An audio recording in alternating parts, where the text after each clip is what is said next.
Hi, my name is Kay Suthar. I am a business strategist and I will be your host. In this podcast, I'll be getting raw, real, and relentless whilst interviewing successful entrepreneurs from all over the world who specialize in different aspects of business.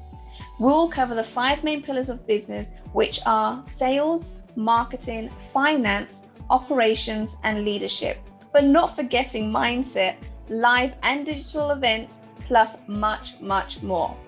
You'll gain insights, tips and tricks, and discover jaw-dropping actionable steps that you'll be able to put in place for your business right away.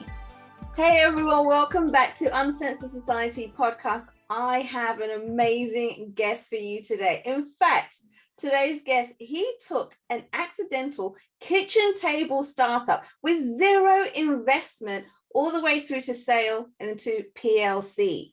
He became known as Mr. Online Bingo, and his business won 10 industry awards over its 18-year lifespan. His business also created and hosted their own industry awards ceremony, an industry annual report, and was the first in the sector to advertise on TV. That's right, guys, I said TV. Phil now works as a business sounding board. Think of it as somewhere between being a coach and being a mentor, helping ambitious SME business owners to avoid the stress of being lonely at the top. Phil is a keynote speaker, has chaired industry summits, has appeared in print, online, and on many webinars and live events, as well as countless podcasts and video interviews. Please welcome to the stage, all the way from sunny Leeds, but currently in Spain, Phil Fraser from Business Sounding Board. Oh my goodness, Phil, thank you for coming down. Hey, what a build-up. What a build-up that is. Who is this guy? He sounds fantastic. I'm glad you loved it. You know what? The thing is, anything less, it would have worked. Yeah, right? yeah. You have done so much. You've helped so many people, achieved and accomplished so many different things. I had to give it my all, right? Anything less wouldn't have worked at all. But thank you so much for coming onto the show and sharing, these golden nuggets about what you've done. But before we get into the nitty-gritty, first tell us a little bit about yourself, what you did before stepping into building your own business. Okay, so like many people, I did the usual sort of school, sixth form, university. Came out of university with no idea what I wanted to do, which is fine. My parents suggested I should be an accountant because that's a good profession. Right. So I got myself a job as a trainee accountant, which I managed to last just under a year at. It just wasn't me. But I remember when I went in to see the managing partner to give my notice in, he said, "Phil, I think you've made the right decision." Really? Oh my! It was a great vote of confidence. Why would he say that? I wasn't cut out to be an accountant. Although having said that, it did give me a very good base for when I started running my own business to understand the basics of business. Yes, definitely. So having failed as a trainee accountant, I then fell into selling advertising space. So I, like many a person, went down to London to find my fame and fortune, spent 6 years down there at various companies selling advertising, had a stint as a recruitment consultant as well, and then came back up to Leeds again, initially with a job selling advertising, which was with the now departed Yellow Pages, Yes. which I have to say, and obviously Yellow Pages is now no longer with us, I'm allowed to say this, I hated that job, absolutely hated it with a passion, because it was having been sort of office-based and sort of selling quite nice products, or selling advertising to quite nice products. I was now going out and, with all due respect to tradesmen, sort of going out and sitting on upturned milk crates on building sites, trying to sell small black and white ads to builders and things like that. No way. Oh my God, you did all that. That's why the Yellow Pages were like that thick back in the day, right? Absolutely. So I just detested that job. But I ended up sort of slightly swapping horses and ended up at an advertising agency as an account director. and absolutely loved that, and spent 6 years at absolutely fantastic company, learned a huge amount, took a lot of the culture from the ad agency to my business. And so timeline, this is just coming up to the turn of the century, so sort of 98, 99. And we started having clients coming to us saying, I want one of these newfangled websites that I've heard about on the World Wide Web. So as an ad agency, we're like, we best start offering this as a service. And luck be it, I was sort of tasked with sort of being the account handling side of heading up that, what you now call a digital division, but at the time I think we were just making it up.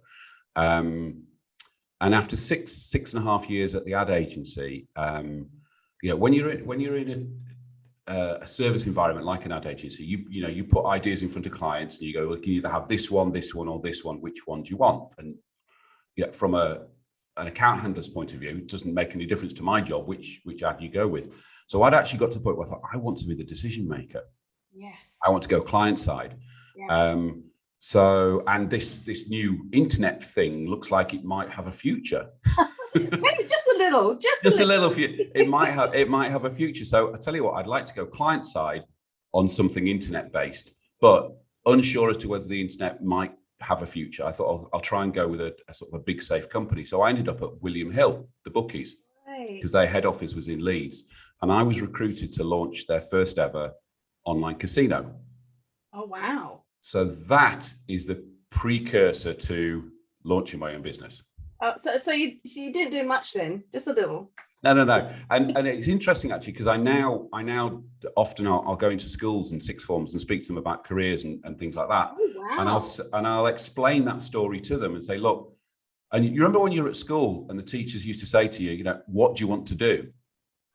And having done that sort of career path, I say to these kids, and I don't know if the teachers are happy with me saying it, what you do next year, the year after, when you're 18, 19, 20, whatever it might be, that will probably have no bearing on what you end up doing. Yeah.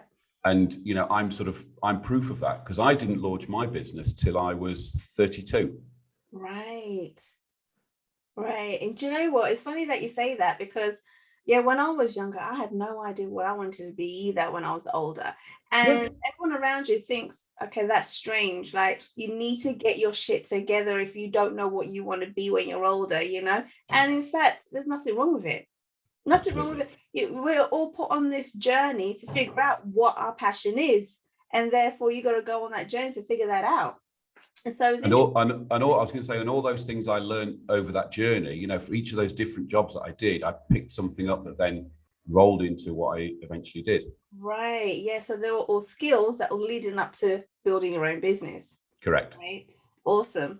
Now, Phil, I heard a little bird told me that you have this uncanny ability to help business owners to not be lonely at the top. Like, you got to tell us a little bit more about that. Okay, so let's jump all the way forward post sale of my business, and and it's great. It's interesting actually. You read all these business books and you listen to podcasts and stories and everything, and they tell you all this. You've got to grow a business, and the end game is to sell. And actually, what they don't do is they don't do the next chapter, which is, what do you do after that? Right. Yeah. So what do you do after that? What do you do after that? Yeah, absolutely. So once I've bought the yacht and the island and all that sort of thing.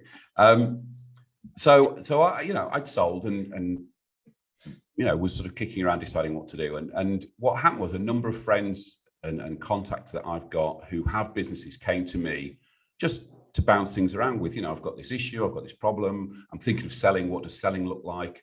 So I was just sort of giving out my 10 penneth. And then it was actually, so this was going back to the start of lockdown. I was still pondering what I wanted to, what do you want to do with what do you want to do when you grow up? And thought, well, actually, people seem to be getting a benefit from this advice I'm giving them. Right. And I'm enjoying that. I love talking to people about their businesses. And so I thought, actually, I'm going to try and do this as a proper job, as a sort of sell the service. Right. And it all comes back to the business journey I've been on, that when you do run your own business, And the cliche is absolutely right. It's lonely at the top. You know, it's fantastic running your own business. You know, there's loads and loads of plus points, but you have to make the call. You know, whether it be strategic, whether it be recruitment, whether it be marketing, whatever it might be. And a lot of the time, it's, I don't know what I'm doing. I'm making this up as I go along. And I felt that a lot during my career. So my service is to be there next to the business owner. So the business owner can say, Phil, I've got this issue. Can we just talk about it? Now that issue might be a positive, it might be a negative, it might be a huge opportunity.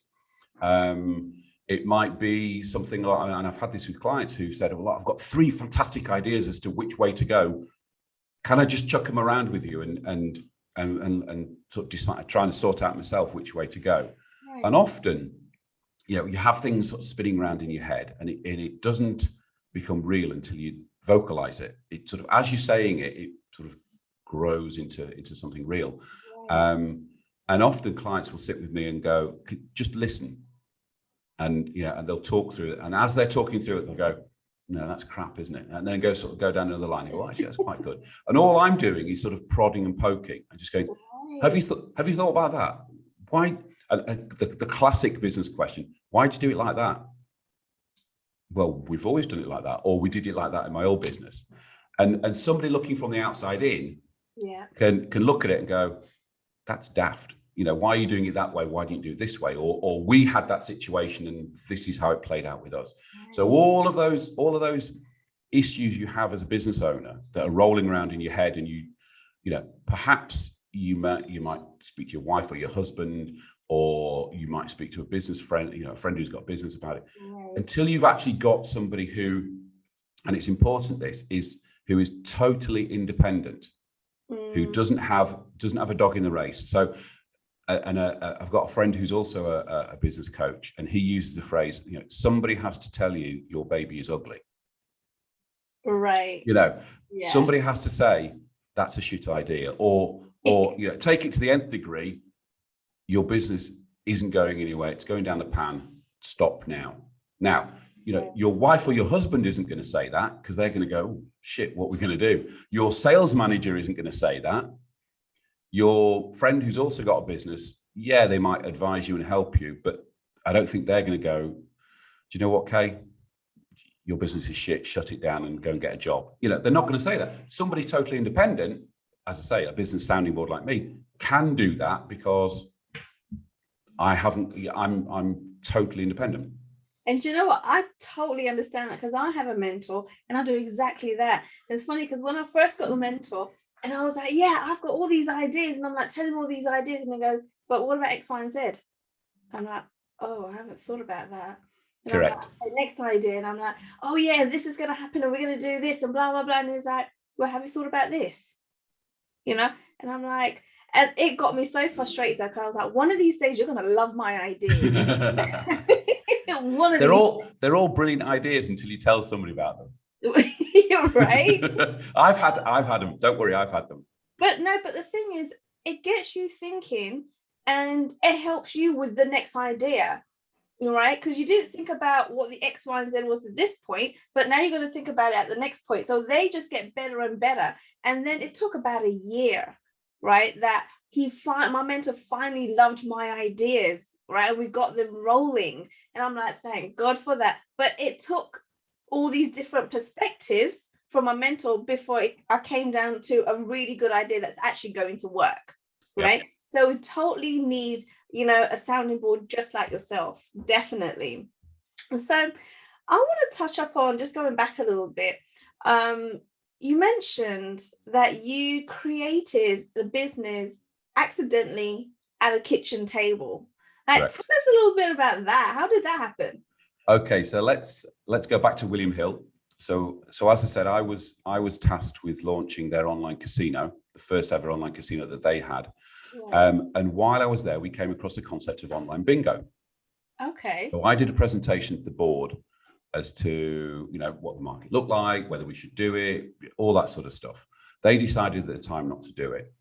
And the end of the year that I'd been at William Hill, I left. I went off and did some consultancy work, and sort of long story short, I somebody was talking to me and said, oh, I want to get to this online gaming space. And I said, you want to get into online bingo? That's going to be the next big thing. And then sort of 24 hours later, I thought, hang on a minute, if I'm telling somebody else to get into it, why don't I do it? Right. So what I did was I sort of dusted down this William Hill report that I'd done, sort of changed it around a bit, put some more figures into it, and took it out to the market for angel investment for what would have been the UK's first ever online pay-to-play online bingo site. Right. Okay. This is proper Dragon's Den in the real world type stuff. Right. You know, that failed completely, totally, for various reasons. It was right in the middle of the dot-com bubble bursting. It was legally grey, so people weren't exactly sure whether it was right or not. Right. It was only in the US. So the key question, the first question I was asked, well, if this is going to be so brilliant, why aren't Mecca and Gala doing it? Right. Yeah. Okay. And the answer is, as in many, many sectors, these big, huge companies are so big, they're doing the big stuff. Why would they mess around with something tiddly and new on the market? It's almost like the elephant that doesn't see the mouse sort of thing. But what had happened was I built a very, very simple website that listed all the, at the time, only US bingo sites that were in the market. And on it, I'd put a very simple pop-up questionnaire to get some player data so that I could use the data in my presentation. So I sounded like I knew what I was talking about. So age, sex, demographics, spend patterns, frequency, recency, all that sort of stuff. So I sounded like I knew what I was doing. What happened was a number of the US bingo sites that were listed on my website contacted me and said, can we advertise on your website? So I said, and bearing in mind my history was selling advertising. Right. And I said, yeah, send me some money and I'll work out how to put a banner ad on a page. And that became the business. Oh, I see. So our website, which was, as I say, an adjunct to this presentation that I'd done, we were fortunate. We were in the right place at the right time. The business, the market hugely grew, and obviously we were there, and more people were advertising on our website. Right. So myself and my wife at home, kitchen table. Okay, let's sort of see if we can make this work. And I was still doing a bit of consultancy work at the time, and also I was still looking for a proper job. And I actually I got a job offer, very nice digital agency, very nice job, salary car, the whole works. Right. I went in to see them on the Friday before the Monday I was due to start and said, I can't take this job. I have this thing that is starting to happen. Yeah. I'm going to give it a go. I mean, a real sliding doors moment, Wow. Because I could have quite easily taken that. It's a very nice job. I could take that job, parked this thing that was happening, and it might never have happened. That's right. Oh my goodness. See, now there's a lot of people that would probably have taken that job. Yeah, absolutely. So just digging a little bit deeper on that, why did you choose not to take that job and see where this business took you? That's a brilliant question. Nobody's ever asked me that. I remember actually coming out of the meeting, having told them I don't want the job, and rang my mum and said, that job I told you I got, I've decided not to take it. And she was like, how mums do, like, oh, okay, darling. And I could hear her voice like, oh my God, what have you done?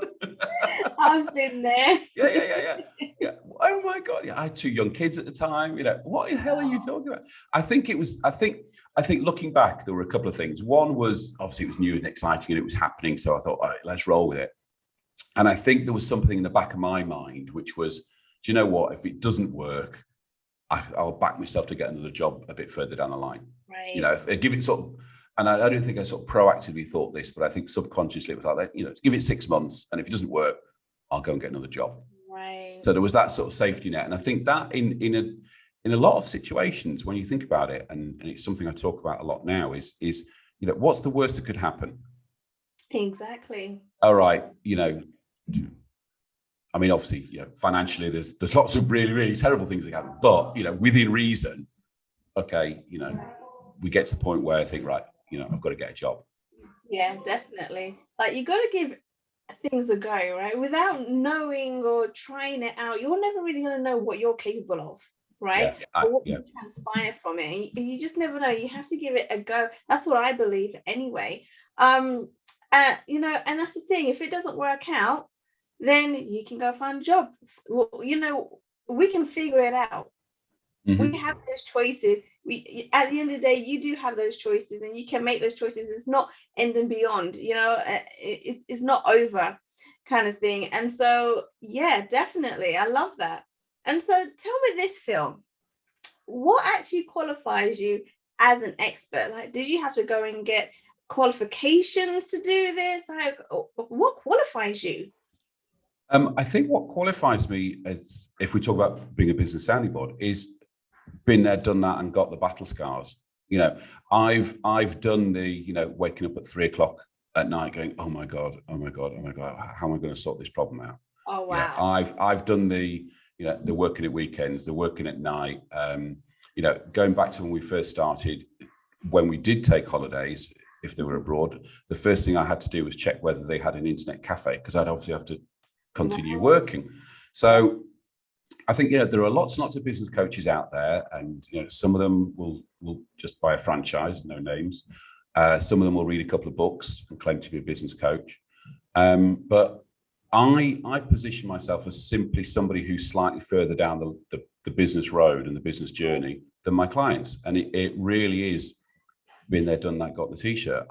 In most instances, the situations we're discussing, I might not have had exactly the same situation, but I've been somewhere similar. Right. You've got real life experience in this. Absolutely. And it's very, very hard sometimes to think, well, how can you coach somebody unless you've been there and done it? Exactly. Yeah, definitely. I mean, it's like going back to, when you're in college and uni and you getting taught business, but these teachers are professional teachers, not business owners. Yeah. Right? Yep. That doesn't make sense. I mean, at the time you don't think about it, but when someone explains it to you, well, you got taught business by a teacher, not someone that has built a business or anything about a business, and you're like, oh yeah, right. Yeah. And so getting taught and being mentored and coached by someone like you that's been there, done it, and got the t-shirt for it, like you said, it makes a dramatic change in your own business. Definitely. So I would love it at this point, Phil, if you could teach a principle to our audience that they can relate to and immediately apply in their business. Okay, let me give you a really, really quick exercise. Okay? This really, really quick. And this is sort of an example of how I work with my clients. Okay, but I'm going to run through it really, really quickly. And if you go on my website, there's a bit more about it. So I call this the PITA Patter. Okay, the PITA being PITA, pain in the arse. Okay, so and anybody who's listening, get a pen and paper, and you have to do this really, really quickly. So number one, write down the biggest pain in the arse in your business at the moment. Okay. So, Kay, you don't have to do it now, but do it in your mind. Okay. Yes. What's exactly. You've got one, yeah? You've already got one. Yep. Okay. So you now write down 3 possible solutions to that problem. Okay. Okay. So there might be 3 completely different solutions. Okay. Right. Yeah. For each solution, I then want you to, I know this is why you have to write it down, because you'll get stuck in your brain doing this. 3 pros for why that's a good idea. Okay. Okay. So it might be it's quick, it's cheap, we've done it before, whatever it might be. So 3 pros for each of those solutions. Right. Okay. And then 3 cons for each of those solutions. Why are they a bad idea? Right. Okay. Okay. It's going to take too long. It's too expensive. We've done it before and it didn't work. Whatever they might be. Right. So you've got your real pain in the ass problem. Yeah. You've got 3 possible solutions. Yep. You've got 3 pros for each solution. You've got 3 cons for each solution. Mm-hmm. You can now look at that piece of paper and go, right, okay, which one are we going to go with? Let's do it. Okay. Solve our problem. You know what? And you just made that sound so simple, right? There you go. Are probably like, oh my goodness, I've got these problems and I don't know how to find a solution. You just made it completely simple, right? Pen and paper, let's figure out possible solutions and let's do the pros and cons. Simple as that. I love it. So simple. So it'll be great to hear a few of your success stories that you've had recently, just to kind of share with the audience. Okay. I think, and just going back to what I do, when you set up a business, there's certain things you do. I'll get an accountant, I'll get a lawyer if I need a lawyer, bookkeeper, whatever it might be. People don't think about getting a coach or a mentor or a sounding board. So it's really hard for them to understand, A, why I need one, B, what the benefits are. But my last client, my most recent client, he sent me a testimonial, and he said that some of the last line of testimony was something like, "You allowed me to fall back in love with my business." Aww. And that's what I'm trying to do. It goes back to the lonely at the top. And he got to the point where it was just like, oh God, there's so much shit going around in my head. I fucking hate this business. Mm-hmm. And you shouldn't be like that with your own business. You should love it. You should, and people say, if you do something you love, you'll never work a day in your life. So I'm there to relieve that pain, that tension, all those stresses of clients, just to be able to say, can I just talk to somebody about this? And as people say in life, talking about things make them a lot easier. Yeah. But sometimes it's clarity. So sometimes it's I've got this problem, let's work it out. Other times and I've had clients who've got big businesses, in fact bigger than my business ever was, and said, Phil, am I okay to do this? Right. Whatever this task is. And it's just a bit of validation or authority. I also work with, sometimes I work with clients as an accountability partner. And again, one of the beauties of running your own business is you get to choose what you do. Yeah. The downside is you've got nobody saying, Kay, did you do X, Y, and Z? Yeah. So, if I'm there and go, look, Kay, we had a meeting last week and you said you were going to do this, this, and this, and you're more likely do it if you've got somebody doing that rather than, I use the example, as business owners, because we can pick and choose what we do, you end up sort of pushing a cold piece of broccoli around your plate. Right. You should eat it, it's good for you, but you really just don't want to do it. No. So unless your mum's there saying, eat your broccoli. I totally do that. And it's like that in business. And as business owners, we end up doing the things we like doing or we want to do. And sometimes we don't end up doing the things we should be doing. Yes. And then the other side of it as well is a lot of it is this looking from the outside in. Mm-hmm. And a lot of business owners, as you grow your business, you sort of slice bits of you off and different people get different jobs and all that sort of thing. Right. And you end up with your stuff. And sometimes the stuff you end up with is stuff you shouldn't be doing. Yes. But actually you quite like doing it, so you carry on doing it. And unless somebody comes in and goes, Kay, why are you still doing that? Why haven't you got a bookkeeper or a freelance web designer? And I was talking to somebody on a podcast yesterday, and she was talking about editing her own podcasts. And I said, why don't you get an editor in? Yes. Oh. And because then when you've got your skill is being, the host and, all of that sort of stuff, not the editor. So actually you can go out and interview lots more people and do lots more podcasts and give the editing to somebody else, not you wasting your time doing something is not your skill set and you shouldn't be doing. But until somebody says that to you, you end up doing it.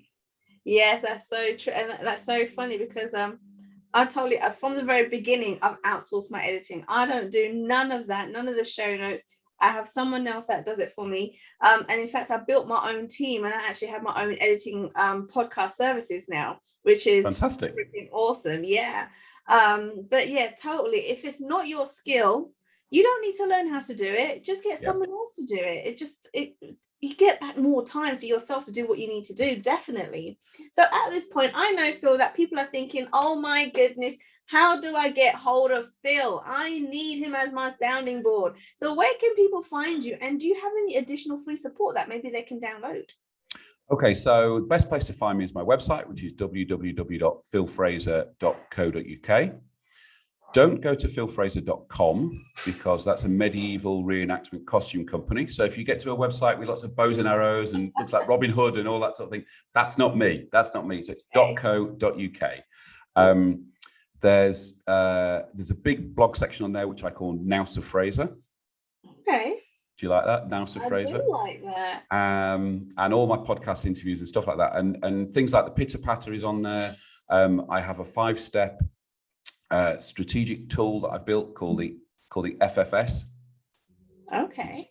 doesn't stand for FFS. It stands for Fraser 5-Step, not anything else you might think FFS stands for. And I've got a newsletter that comes out on a sort of irregular basis, which has lots of great stuff in there. And anybody wants to connect with me, I'm on LinkedIn. Just search for me on LinkedIn. I'm on there most days.